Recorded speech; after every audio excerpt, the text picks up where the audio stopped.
अस्सलाम वालेकुम जी स्टूडेंट्स, क्या हाल है आपके। आपको जैसा कि पता है कि CSS 2023 का एग्ज़ाम चल रहा है और 2 दिन गुजर गए हैं और 4 पेपर हो चुके हैं।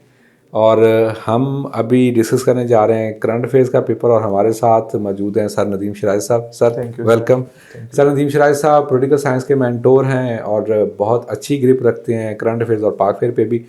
तो हम करंट अफेयर्स का जो पेपर है उसको डिस्कस करने जा रहे हैं। सबसे पहले तो सर ये बताएं कि ये जो पास्ट प्रैक्टिस है या जो पास्ट में पेपर करंट अफेयर्स के आ रहे हैं उससे कोई डिपार्चर तो नहीं है, मतलब वो है जी इस दफ़ा पेपर बहुत हट के आया, मुख्तलफ आया, ये है वो है। थोड़ा पेपर के ऊपर ओवरऑल एनालिसिस अपना दे दें। सर इसमें अभी पेपर्स सब ने देखे कि इसमें जो कॉमन चीज़ है, बिल्कुल जनरल टॉपिक्स उठाए उसने, जिस तरह से क्लाइमेट चेंज है, जिस तरह से सी पैक है, जिस तरह से यूक्रेन रिलेशंस क्राइसिस है, है। यूक्रेन क्राइसिस है, और दूसरे इसी तरह से जो करंट बेसिकली करंट अफेयर्स है, तो करंट अफेयर्स ही वो उसने टच किया है। उसमें कोई इस तरह की रॉकेट साइंस नहीं की बात की जा सकती कि जी बिल्कुल कोई हट के चीज़ है। जियो पॉलिटिक्स में उसने हाँ जी एनर्जी का रोल जी पूछ जी लिया, क्योंकि यूरोप में देखें जो रशिया वाला मामला हुआ जी बिल्कुल। उसमें एनर्जी का हाँ जी, बहुत ज़्यादा एनर्जी का इंपॉर्टेंट था। बिल्कुल। हाँ, तो वो जनरल से टॉपिक्स हैं। ठीक हो अब गया। इसमें डिस्टिंक्शन उसी का है जो पर्टिकुलरली ये चीज़ देखेगा कि भाई वो इंफॉर्मेशन नहीं, इंफॉर्मेशन, अपडेटेड इंफॉर्मेशन,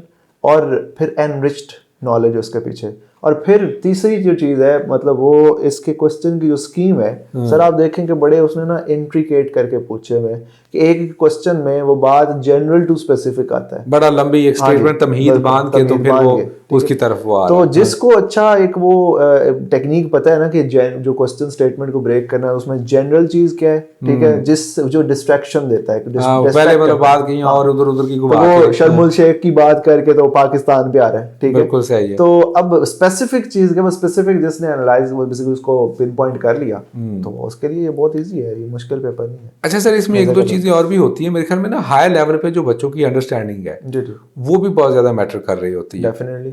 ठीक है, मिसाल के तौर पर अभी जिस तरह के आज हम एक इंटरव्यू कर रहे थे, बच्चे ने पूछा जी को क्वेश्चन पूछ रहे हैं कि आज से 10 साल बाद आप पाकिस्तान को कहाँ पे देख रहे हैं। ठीक है। तो मैंने कहा जी 10 साल बाद यहाँ पे कोई दूर शहर की नहरें नहीं बहना शुरू हो हाँ जाएंगी, जी। मतलब एकदम से कोई रेवोल्यूशन हाँ, नहीं आएगा। रेवोल्यूशन चेंज तो हमेशा रेवोल्यूशन से आता है, हाँ, बिल्कुल तो वो बस। इंक्रीमेंटल चेंजेस हाँ आएंगी, जी तो 10 साल के बाद भी मोर और लेस तो हम ऐसे ही हाँ होंगे। जी बिल्कुल ठीक है, बिल्कुल। लेकिन कुछ चीज़ों के इंडिकेटर आप देखते हैं जो सोशल मीडिया वाइब्रेंट हो गई ये वो। हाँ जी। अच्छा सर, इसमें कुछ स्पेसिफिक किसी क्वेश्चन पे आप डिस्कस करना चाह रहे हो कोई फर्क या और स्कोर को तो नॉर्मली करंट अफेयर के अंदर जी जी। जो एवरेज स्टूडेंट होते हैं वो तो 40s के अराउंड 40 अच्छा रेंज कर सर, रहे होते हैं। स्कोर के हवाले से बात की जाए ना, तो बहुत ही ये अनप्रडिक्टेबल है, ठीक है। पिछला पेपर देख लें, मतलब सीएसएस का रिजल्ट आया तो उसमें भी, बल्कि ये शुरू से ही इसी तरह से, इसको प्रिडिक्ट नहीं किया जा सकता। लेकिन ये है कि जो पेपर की स्कीम है, जो क्वेश्चन स्कीम है, उससे ये थोड़ा एक गैस किया जा सकता है कि जी अच्छा इसमें किस टाइप के जो एस्पायरेंट्स हैं, अगर वो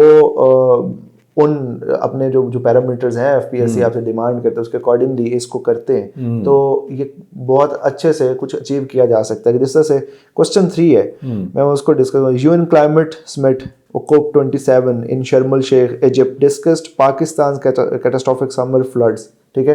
अब ये रिसेंटली ये इशू पाकिस्तान बिल्कुल में आप देखे, हाँ, ठीक है। हाँ। तो देन उसमें exacerbated by climate change and the countries facing imminent threat of epidemics. अब वहां से वो एपिडेमिक इफेक्ट पे आ गया ना, बिल्कुल ठीक है। सही। तो then and other multi dimensional dangers, ठीक है। अब ये जो सारी उसने बात की है, अब इसमें वो क्या पूछ रहा है, सबसे पहले तो ये जिसको पता चलेगा ना कि पूछ क्या रहा है, तो वो क्लिक करेगा।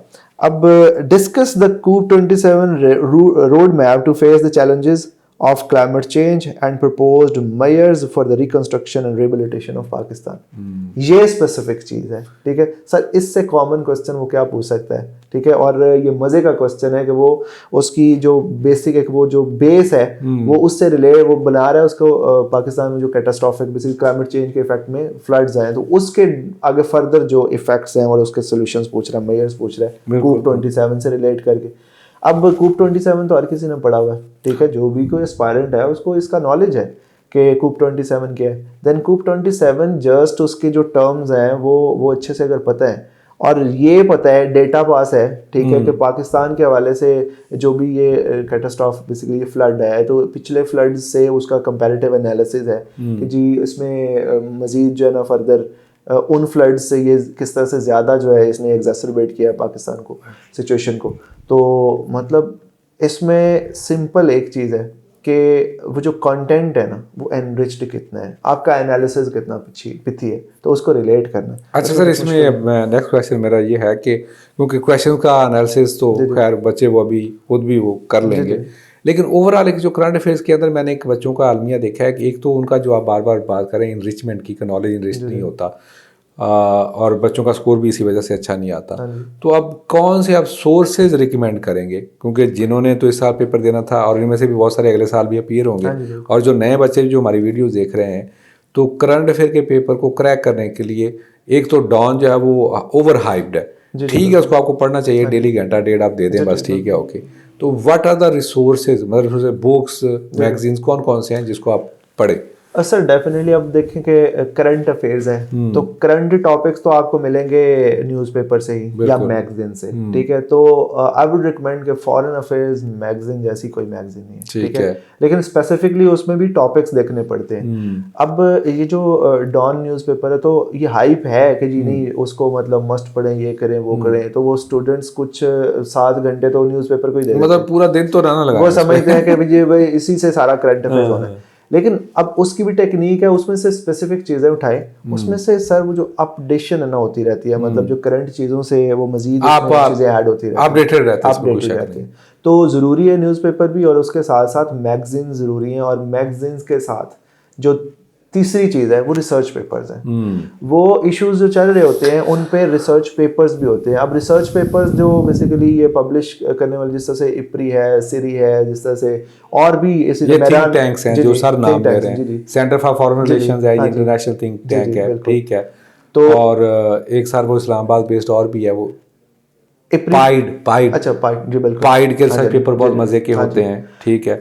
तो जस्ट ये नहीं है कि जो आपके सिलेबस में कंटेंट दिया हुआ है तो you would confine yourself up to that, तो उसको किस तरह से मजीद आपने इन डेप्थ जाना है, इन डेप्थ नॉलेज इन्हीं सोर्सेज से मिल सकता है। अच्छा सर, फिर ये जो लोकल कुछ मैगजीन भी चल रहे होते हैं, मैं I don't want to name, जी बिल्कुल, अब सर ऑल तो रिकमेंडेड है लेकिन वो स्टैंडर्ड नहीं है, मतलब वो कंटेंट उस लेवल का नहीं होता जिसको हम कहते हैं। वो आपकी थोड़ी बहुत ट्यूशन की 20-30% पूरी कर सकते हैं। जिस बच्चे का आपको बहुत अच्छा बैकग्राउंड नहीं है तो वो भले उनको लेके थोड़ा बहुत अपनी सर उसमें मैं गुजारिश करूं कि उसमें सिर्फ जो ना चीज़ मिल सकती है वो इंफॉर्मेशन मिल सकती है, और वो बहुत ज़्यादा मिल सकती है। सो इंफॉर्मेशन जस्ट मैटर नहीं करती, एनालिसिस मैटर करता है, ओपिनियन मैटर करती है।